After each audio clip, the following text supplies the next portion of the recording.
వీక్షకులకు స్వాగతం, నమస్కారం. నేడు ఆంధ్రప్రదేశ్ ప్రజలు కోరుకున్న సుదినం. కూటమి ప్రభుత్వాన్ని ఏం ఆశించి ప్రజలు తీసుకొచ్చారో ఆ దిశగానే అడుగులు వేస్తూ కూటమి నేడు విశాఖపట్నంలో భారీ గూగుల్ డేటా సెంటర్ ఏర్పాటుకు ఎంఓయూ చేసుకోబోతోంది. న్యూఢిల్లీలో ముఖ్యమంత్రి నారా చంద్రబాబు నాయుడు గారు, మంత్రి నారా లోకేష్ గారి ఆధ్వర్యంలో గూగుల్ ప్రతినిధులతో ఎంఓయూ చేసుకునే కార్యక్రమం చేపడుతూ ఉంది. ఆ గూగుల్ సంస్థ విశాఖపట్నానికి వస్తే ఉత్తరాంధ్రకి, ఆంధ్రప్రదేశ్ ప్రజలకి వనగూరే ప్రయోజనాలు ఏంటి, వచ్చే ఉద్యోగాలు ఎన్ని వేలలో ఉంటాయి తెలుసుకునే ప్రయత్నం చేద్దాం. మనతో పాటు ఉన్నారు జనసేన అధికార ప్రతినిధి కుసుముడి శ్రీనివాసరావు. వారిని అడిగి మరిన్ని విశేషాలు తెలుసుకుందాం. సార్ నమస్తే. నమస్తే సార్. కూటమి ప్రభుత్వం వచ్చిన తర్వాత లక్షల కోట్ల రూపాయల పెట్టుబడులు వస్తున్నాయి, వరదలానే వస్తున్నాయి. రావటం కూడా 1,00,000 కోట్ల రూపాయలు దాటిన పరిశ్రమలు చాలా వచ్చినాయి.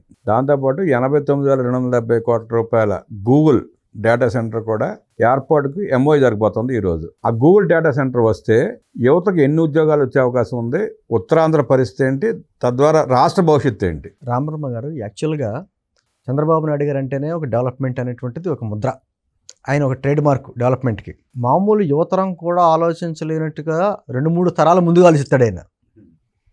90స్లో ఆ కంప్యూటర్ వచ్చిన కొత్తలో చాలామంది అప్పట్లోనే కంప్యూటర్ వస్తే ఉద్యోగాలు పోతాయి అనేటువంటి అపవాదులు వేసి బ్యాంకుల ముందు ధర్నాలు చేసిన రోజులు కూడా చూసాం మనం. ఈ రోజున కంప్యూటర్ లేకుండా బ్యాంకింగ్ రంగం అనేది లేకుండా పోయింది.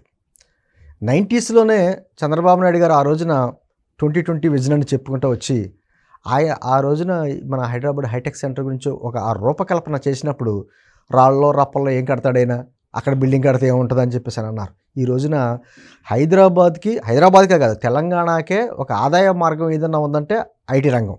అక్కడి నుంచి ఆదాయంతో మెజారిటీ తెలంగాణ గవర్నమెంట్ నడుస్తుంది. సుమారుగా 60,000 కోట్ల రూపాయలు ఎంత ఆదాయం ఉందండి.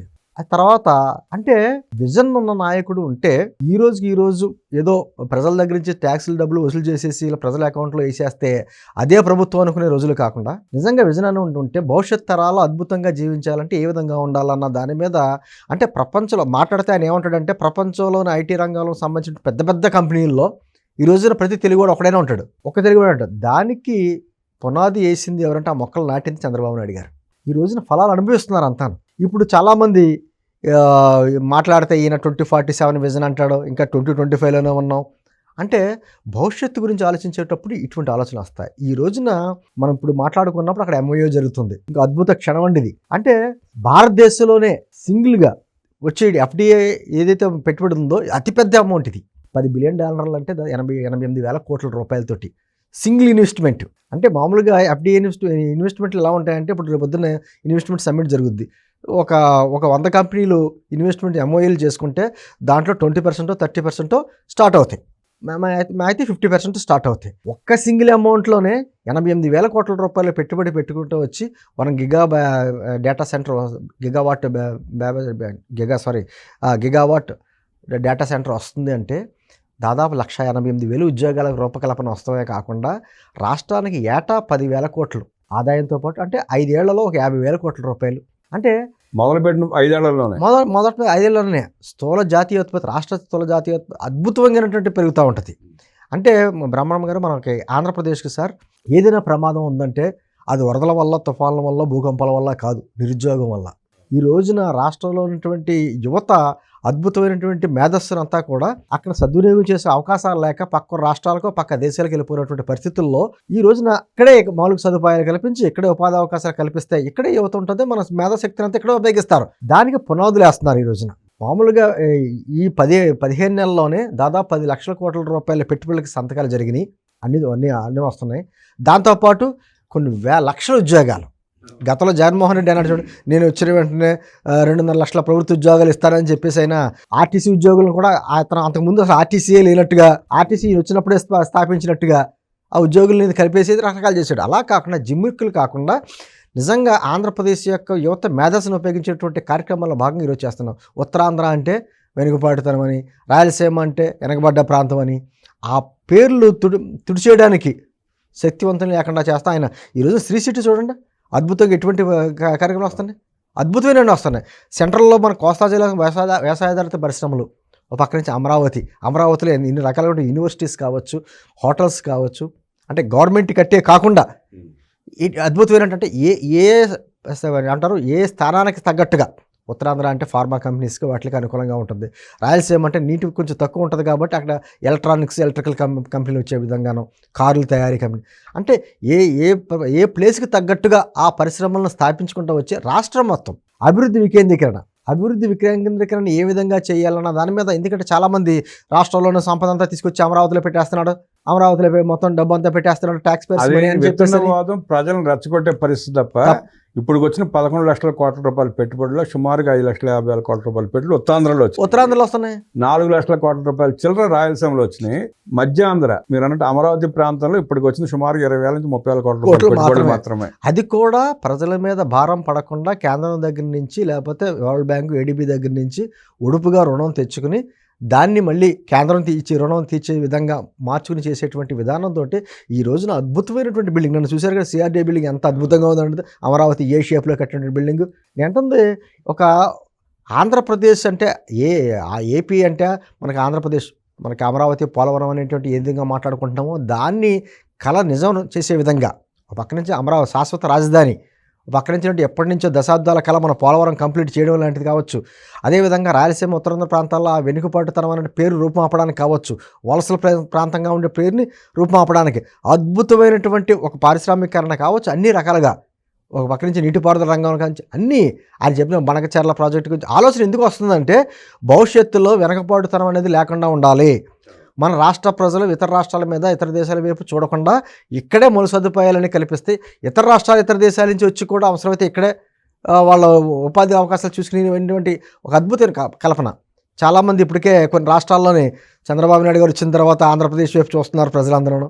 గతంలో ఆంధ్రప్రదేశ్ అంటే ఒక విధమైనటువంటి హేళన భావం రకరకాలుగా, మీకు జగన్మోహన్ రెడ్డి ఉన్నాడు కదా, సరే మాకు రియల్ ఎస్టేట్కి ఏం డోకాలేదు అన్నాడు కేసీఆర్ గారు. ఇక్కడ జగన్మోహన్ రెడ్డి 5 పనులు ఆంధ్రప్రదేశ్ చెప్పుకుంటా కూడా సిగ్గుపడదు. అటువంటి పరిస్థితి నుంచి ఈ రోజున చంద్రబాబు నాయుడు గారు ఉన్నారు, ఇంకా ఆంధ్రప్రదేశ్కి డోకా లేదు. ఒక పక్క నుంచి ఆయన ఆ వయసులో 24 గంటలు ఆయన పడే కష్టం, ఒక పక్క నుంచి పవన్ కళ్యాణ్ గారు ఆ గ్రామీణ ప్రాంతానికి సంబంధించిన నిధులన్నీ తీసుకొచ్చి గ్రామ స్వరాజ్యం ఏర్పాటు చేసే విధానం, లోకేష్ గారు ఈ వయసులో ఆయన ఎన్ని మాట్లాడారని అన్నీ గుర్తొస్తున్నాయి.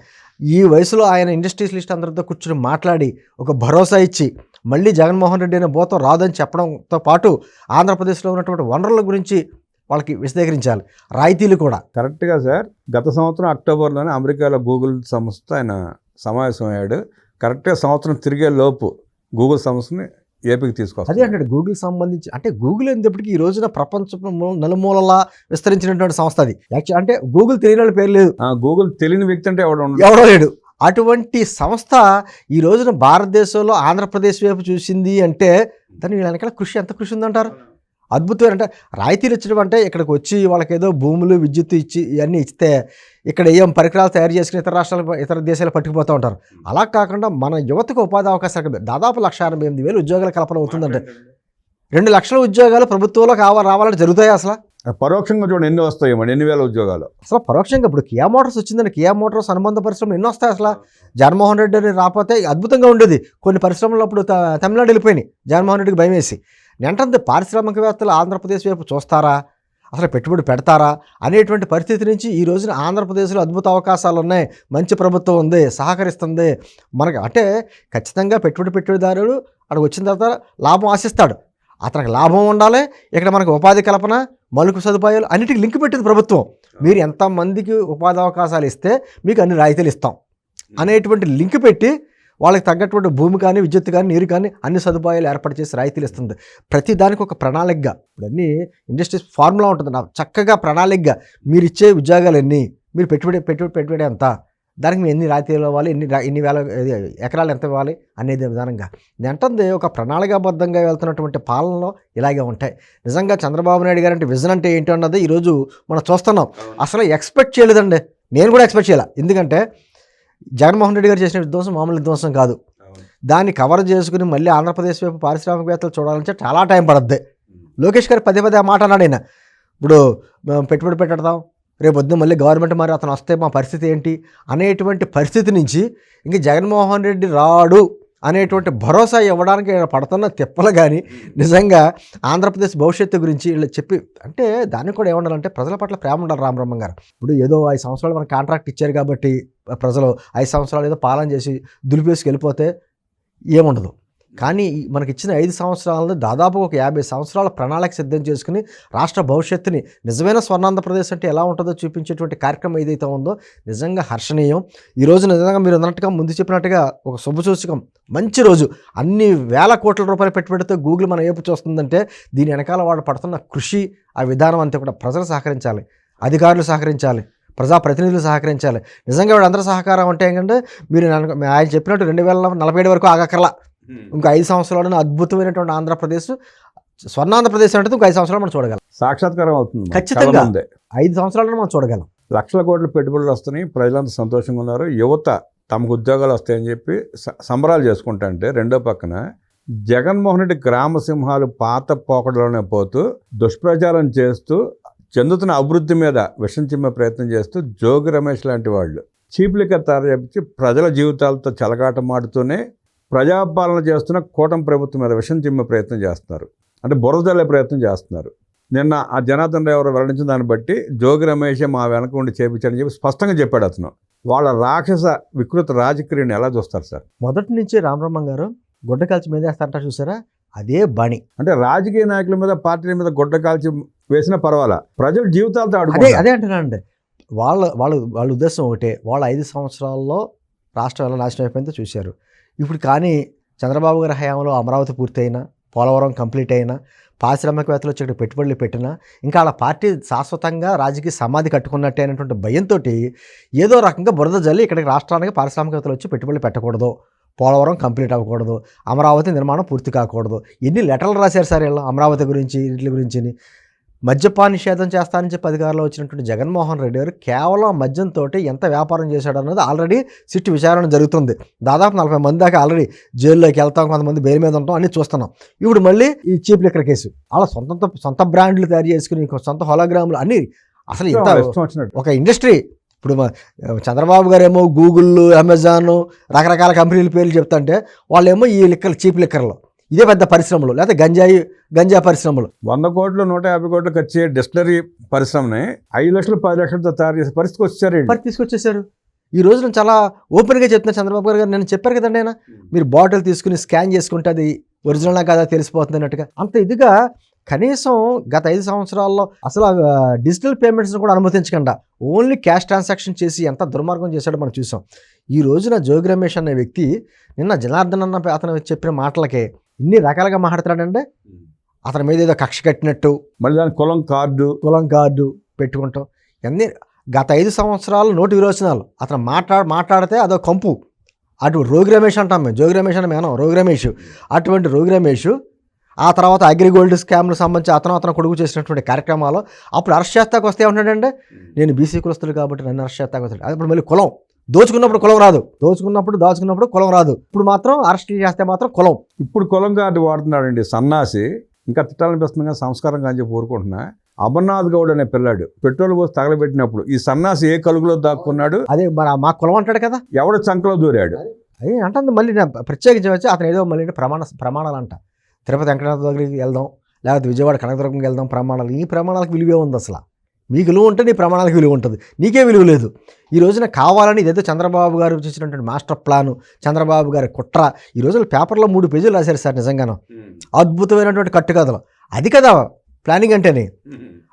ఎక్కడ సార్ మామూలుగా అయితే ఇది విదేశాలంటే ఏదో లండనో, అమెరికాయో, లేకపోతే ఆస్ట్రేలియాయో, జపానో, చైనా అంటాం. ఈ ఆఫ్రికా ఖండాల్లో ఉన్నటువంటి దేశాల పేర్లు కూడా తెలియవు. టాంజానియాలు అంటే వాళ్ళు అమాయకమైన ప్రజలు దోచుకోవడానికి. అక్కడ నేను ఏమనుకుంటానంటే, ఇంకా ఆంధ్రప్రదేశ్లో వీళ్ళకి నౌకలు చెల్లిపోయినాయి. ఆంధ్రప్రదేశ్లో ఇంకా సరే, ఇంకా మన రాజకీయంగా మన మీద ఎన్ని రకాల బురద జల్లాలో చల్లుతారు చూశారు కదా. అంత ఈ లిక్కర్ స్కామ్ సంబంధించి వాళ్ళే పెట్టడం, వాళ్ళే ఫోన్ చేసి వాళ్ళే అరెస్ట్లు అయ్యేలా చూడడం, మళ్ళీ ఇటువంటి వాళ్ళందరినీ జనార్దన్ లాంటి వాళ్ళందరినీ బుక్ చేయడం. అండ్ ఇమీడియట్గా మరి పార్టీలో ఉన్నారు, పేర్లు వచ్చిన వెంటనే యాక్షన్ తీసుకుంది కదా. ఇంకేం చేయడానికి లేక ఇటువంటి కార్యక్రమాలు చేయడం. ఇంకా అదేనండి, ఇంకా ఆంధ్రప్రదేశ్లో వాళ్ళకి నౌకలు చెల్లిపోయినాయి కాబట్టి నేను అనుకున్న మంచి సలహా ఏంటంటే, ఆంధ్రప్రదేశ్లో పార్టీ తీసేసి అదేదో ఆఫ్రికాలో హెడ్ క్వార్టర్స్ పెట్టుకుని బ్రాంచ్ ఆఫీస్ బెంగళూరులో పెట్టుకుంటే ఎక్కడికి తిరుగుతూ ఉంటారు. అదే పని మీద ఇప్పుడు మొన్న అన్ని రకాలుగా మాట్లాడాడండి మెడికల్ కాలేజెస్ గురించి. ధర్నాలు చేయమన్నాడు, రోడ్డు మేక రమ్మన్నాడు, రాస్తారోకలు అన్నాడు, మాట్లాడేసాడు, చెప్పేశాడు, బెంగళూరు నుంచి మొత్తం వెళ్ళిపోయాడు, లండన్ వెళ్ళిపోయాడు. మళ్ళీ 15 రోజుల దాకా రాడు. ఈ లోపుగా అలా సరే వచ్చిన ఈ లోపుగా అంటే వాళ్ళ పార్టీ అది వైఎస్ఆర్ క్రిమినల్ పార్టీ అంటాం. ఇప్పుడు వైఎస్ఆర్ చీప్ లిక్కర్ పార్టీ కూడా అయింది. ఇన్ని రకాలుగా రూపాంతరాలు చెందినటువంటి పార్టీ వాళ్ళ మాటలకి ఏ విలువ ఉంది? జోగి రమేష్ చేసినటువంటి చిన్న తప్పులు చేసాడంటే అతను చిన్న తప్పులు అని చేతప్పుడు క్షమించవచ్చు. కానీ మాది కూడా తప్పు ఉందండి. ఈ రోజున జోగి రమేష్కి సంబంధించి అన్ని పెడుతున్నా బయట తిరుగుతున్నాడు, తీసుకెళ్ళి లోపలేస్తే ఈ రోజున మాట్లాడే అవకాశం లేకుండా పోయేది కదని మా మీద కూడా ఉంది. కానీ మా చంద్రబాబు గారు మంచిదనం, మనం అంతా చట్టబద్ధంగా వెళ్ళాలి, చట్టం తన పని తాను చేసుకుంటూ వెళ్తూ ఉంటుంది, మన ఇన్వాల్వ్మెంట్ అవ్వకూడదు, వాళ్ళలాగే మనం చేస్తే మనకి తేడా ఉందని చెప్పి చంద్రబాబు గారు మంచి మాటలు చెప్తుంటే మనం మంచితనం అనేది మెత్తదనంగా అక్కడ చూస్తున్నారు. అంటే చంద్రబాబు నాయుడు గారు అంత మంచిగా చెప్పిన చట్టం తన పని తాను చేయట్లేదని చెప్పి అంటారా? అవును. ఇప్పుడు తిరుపతి దేవస్థానానికి సంబంధించిన హైకోర్టు ఎటువంటి మాటలు మాట్లాడిందంటే పరకామణి కేసులో రికార్డు సీజ్ చేయమని ఎందుకు చేయలేకపోతున్నారని చెప్పేసి పోలీస్ శాఖ మూసేయండి అని చెప్పి చేసింది. సిగ్గుచేటు. ఎందుకంటే నేను అంటుంది ఒకటే సార్, చంద్రబాబు నాయుడు గారు, పవన్ కళ్యాణ్ గారు, లోకేష్ గారు 24 గంటల కష్టపడితే ఉపయోగం ఏమిటి? వాళ్ళతో పాటు కింద ఉన్నటువంటి యంత్రాంగం అంతా కష్టపడాలి నిజంగా రాష్ట్ర ప్రజల పట్ల. ఇప్పుడు ఈ అధికారులు ఎవరైతే ఉన్నారో వాళ్ళ ప్రజల సొమ్ముతో కదండి వాళ్ళు తీసుకునే జీతాలు, ప్రజల తరఫున చేయాలి కదా పని. మరి హైకోర్టు ఆదేశాలు ఇస్తే మరి వాళ్ళ రికార్డు సీజ్ చేయకపోతే ఏంటి మరి? అంటే ఇంకా వ్యవస్థలో వాళ్ళ మూలాలు ఉండబట్టే ఇలా జరుగుతుంది. ఖచ్చితంగానండి. అంటే కొన్ని కఠినమైన నిర్ణయాలు కూడా కూటమి ప్రభుత్వం తీసుకోవాలి. ఈ కలుపు మొక్కలు ఏరేకపోతే అంటే మంచి పంట కూడా నాశనం అయిపోద్ది. మనం ఎన్ని లక్షల పెట్టుబడులు తీసుకొచ్చినా, ఎంతమంది ఇది వచ్చినా కూడా ఈ ప్రజలకు ఎదురుగుండా ఈ రాక్షసులు కనపడతా ఉంటే ఇది ఇలా భయంగా కనపడతా ఉంటుంది. ఈ రోజుకి కొంతమంది చూడండి, ఆ ద్వారంపూడి చంద్రశేఖర్ రెడ్డి, పేరున్నాని, రోజా, విడుదల రజని, పెద్దిరెడ్డి రామచంద్రారెడ్డి, అంబటి రాంబాబు వీళ్ళందరూ ఎదురుగుండా కనపడుతున్నారు. మీరు చెప్పిన పేర్లన్నీ స్కాములు ఉన్నాడు. స్కామ్లో ఉన్న వాళ్ళే అలా మంచోళ్ళు అయితే పోయిన రాజకీయంగా మనం అనుకోవచ్చు. అన్ని స్కామ్లు ఇరుక్కుపోయి ప్రజాధనాన్ని దోచేసి వాళ్ళు ఇష్టం వచ్చినటువంటి ఇన్ని రకాలుగా మాట్లాడే వ్యక్తులు బహిరంగంగా తిరుగుతుంటే మాకు ఇబ్బందిగానే ఉంది. కానీ ఒకటే, కొంచెం కఠినమైన నిర్ణయాలు కూడా తీసుకోవాలి. ఇప్పుడు ఈ రోజున రాష్ట్రానికి పెట్టుబడులు వస్తున్నాయండి. రేపొద్దున వచ్చే నెల వైజాగ్లో ఇండస్ట్రీ సమ్మిట్ జరుగుతుంది. ప్రధానమంత్రి గారిని కూడా ఆహ్వానించారు. మరి ఇటువంటి పరిస్థితుల్లో ఈ రాక్షస మోకను కట్టడి చేయకపోతే ఎలాగా? కనీసం మనం తల్లికి వందనం అద్భుతమైన కార్యక్రమం చేస్తే దాని మీద కూడా నిందలేశారు. ఒక్క సంవత్సరం కూడా డిఎస్సీ చేయలేని వాళ్ళు ఈరోజు డిఎస్సీ చేసి 16,000 మందికి ఉద్యోగాలు ఇస్తే దాని మీద కూడా నిందలు. ఈ బురద జల్లే కార్యక్రమాలు చేస్తున్నారు. చేసేటప్పుడు ఖచ్చితంగా ఈరోజు కొంచెం కథలకి వచ్చిందండి. సాక్షి ఎడిటర్ల మీద వాళ్ళ మీద కొంచెం కేసులు పెట్టారు. అలా ఖచ్చితంగా ఎక్కడికక్కడ కేసులు పెట్టాలి. కేసులు పెట్టకపోతే మాత్రం ఇటువంటి కార్యక్రమాలు చేస్తూ ఉంటారు. ఈ లిక్కర్ స్కామ్లో ఆల్రెడీ కూడా ఇప్పుడు సిట్టు విచారణ వేశారు.